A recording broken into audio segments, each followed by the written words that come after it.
friends, welcome to this week's Make and Take Craft. So we are making this cute little paint palette greeting card, and it says wishing you happiness on the inside. Oh my gosh, I'm super happy with this card. It turned out so cute.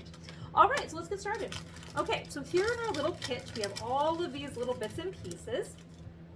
So the very first thing we're going to do is we're going to make like a little paint palette. So what we have to do here is we are going to be putting on all of our little paints. And I like to do them in rainbow order, but you can do them whatever order you would like. I highly recommend, you're gonna do 6 on the top and 6 on the bottom, but I highly recommend that you actually do a layout so that you know that you've not run out of space. And so I recommend kind of laying it down so you know where you want to glue everything. And then we're going to go around the corner here. We're going to do this guy and this guy. Now I'm leaving some space at the bottom here because I have a little paintbrush I want to lay in along the bottom of that. All right.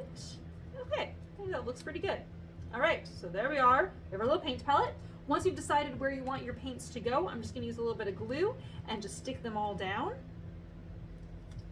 I'm just doing a little dot of glue, but you can use however much glue you would like, depending on what kind of glue you're using. I recommend just applying a small amount, so then that way you're not applying too much. People notoriously use way too much glue, and when you use too much glue, you get the warping that happens. And that's because the paper is just far too wet. So if you ever have issues with your paper warping when you're using glue, just use a lot less glue and you shouldn't have any problems. All right, so we got the top row. And I would say I'm leaving approximately maybe 1/4 of an inch between each piece. Maybe it's more like 1/8 of an inch. But I'm not leaving a whole lot of space, but I am trying to keep it even between the top and the ones that are on the side. So then that way it actually looks like a real paint palette. I know it's not perfect, but that's okay. Good enough. All right, so once you have all of those down, you can move that to the side to let it dry. Now what we're going to do is we are going to make our little paintbrush handle. So you're going to need a pair of scissors for this part. So, and if you wanted to draw it first before you cut it out, that might make more sense for you. We're actually going to be making 2 paintbrushes. So what I'm going to start with here is I'm actually going to cut a little strip off. I would say it's probably about 1/4 of an inch, maybe a little bit bigger. And I'm going to leave that to the side. So maybe it's like 3/8. And then for the piece that's left over here, I'm going to kind of make like it's going to be kind of tapered, which means it's a little bit skinny on one end and then a little bit larger on the other. When I get to the other side, I'm going to kind of curve it a little bit. And then I'm going to go back the way I came to kind of make it a little bit more kind of fine point on the other end. Ooh, that's really fine point. So we're going to kind of go like that size. Okay. All right. I'm going to take my black marker here and draw some little lines to make it look more like a paintbrush. And I'm kind of doing these marks that make them kind of look like kind of rounded perhaps. Okay. So we have our little paintbrush there, or the little handle. Now you have 2 pieces of paper here. They're both going to be paintbrushes. So what you want to kind of do is kind of draw like maybe like a teardrop shape or like a brush shape. And it's okay if it's not perfect. You can always, draw more lines to make it look more like a brush or like little hairs, like little fibrous hairs on the end of a paintbrush. And if you mess up, you can always go to the back side. I'm going to do another one over here because this one's going to be the smaller one that's going to go on the inside of the card because I did decide to do 2 paintbrushes. Okay, all right. And then because I have this left over, I'm going to make an even smaller paintbrush, and that's going to go on the inside. Once again, I'm going to kind of make it look a little bit more tapered. So one end I'm going to be a little bit more skinnier, and then I'm going to round the handle on the other side. And once again, I'm going to put those little marks there to kind of make it look like it's kind of round. Okay. All right, so now I'm going to cut out those little teardrop shapes to make them look more like a little brush, like a little paintbrush. All right, and I'm gonna do the same thing over here. And my paintbrush shape is a little wonky here, so I'm actually gonna use my scissors to cut off some of the excess parts of the little fibers I wasn't really as big of a fan of. All right, so now let's go ahead and put our paintbrushes together. All right, so I'm just gonna use a tiny little bit of glue. I'm gonna put a tiny little dot of glue on the end of the handle on both of my little paintbrush handles. And then I'm gonna take the brush and I'm just gonna stick it right on. And the other one will be on the other side. All right. Oh my gosh, look how cute this is, the little paintbrushes. Ah, what a cute little card. Oh my gosh, it's so cute. Okay, so I'm gonna show you how I put it together, but honestly, if you guys wanted to do a different idea, like maybe you only want part of the paintbrush on the front of your card, and then you can put the other side, the paint palette on the other side, like there's lots of things you can do with this, but anyways, I'll show you what we're actually doing. On the inside of the card, it says wishing you happiness, and so I'm gonna put one of the little paintbrush is gonna go on the inside. So I'm gonna come back to that in a second, but on the front of the card, we're gonna put our little paint palette down, and we're gonna have our little paintbrush. So one thing about where you want your paintbrush to lay, you can lay it like that, or you can lay it like this. It's really up to you. I'm just gonna put a little bit of glue on the back side here, all the way down. And I'm gonna go ahead and lay that on, like so. So fun, so cute. And I'm gonna do a little bit of glue on the back side of my paint palette. And then that's gonna go right onto the front of the card. This size of card is called a slimline card, so that way you can mail it in a standard business envelope. And that way, if you wanted to like mail a gift certificate to someone, then not everyone that sees the mail will be like, oh my gosh, it's a greeting card, there's money in there. So it's more secret. It's kind of like a secret way to share happiness. All right, so now we're gonna do kind of this weird thing. So in the little kit instructions, you're gonna need markers. And so I have these markers here. You can use any markers you have at home, but not alcohol markers.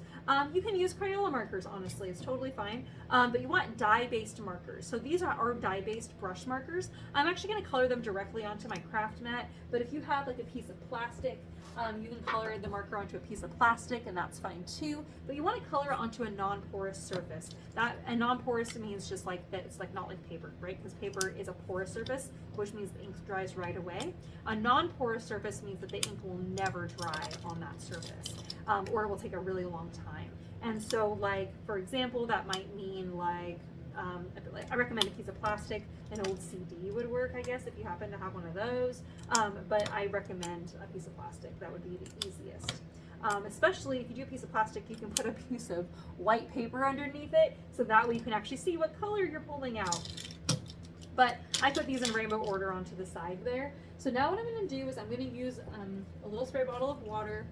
Get my card out of the way here, get my brush out of the way, and I'm just going to spritz these with water. And that's just activating the color there. And I'm actually going to add a little bit more water. All right. You can use a paintbrush. I'm going to use a water brush. It's up to you which one you would prefer.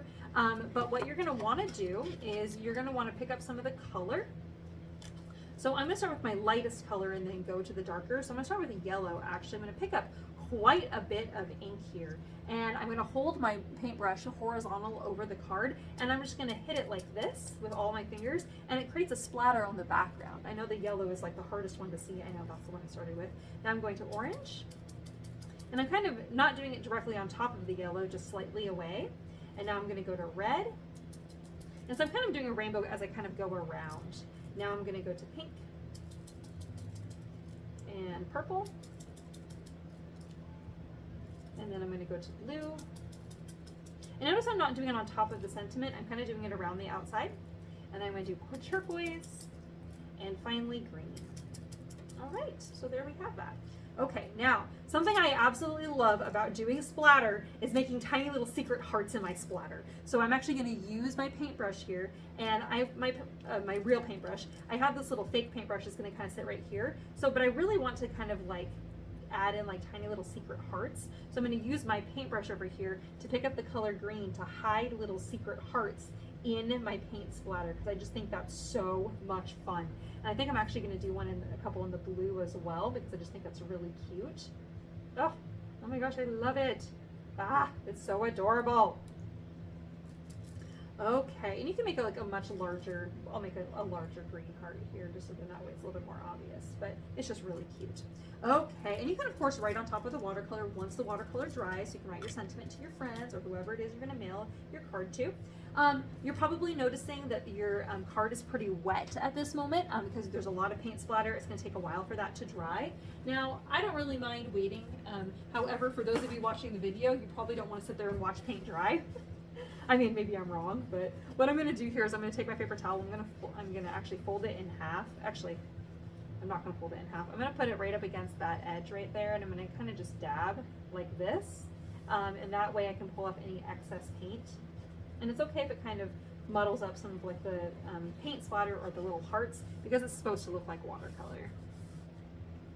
Okay, so I'm kind of just dabbing that, but I don't want to transfer any color onto any other part of it. So even though it's not perfect, that's what I'm going to do. And I'm going to wipe up my watercolors from over here so I don't get any of that on the rest of my card.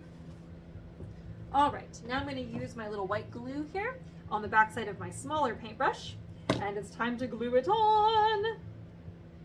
And there we are. Oh my gosh, it's so cute. It's so cute. Ah, I'm so happy with this card, you guys. It turned out so adorably. Also, I just love everything rainbowy so much. Of course, you guys already know that about me. All right, friends, thanks for joining us for the paint palette card. We'll see you guys super soon. Bye-bye.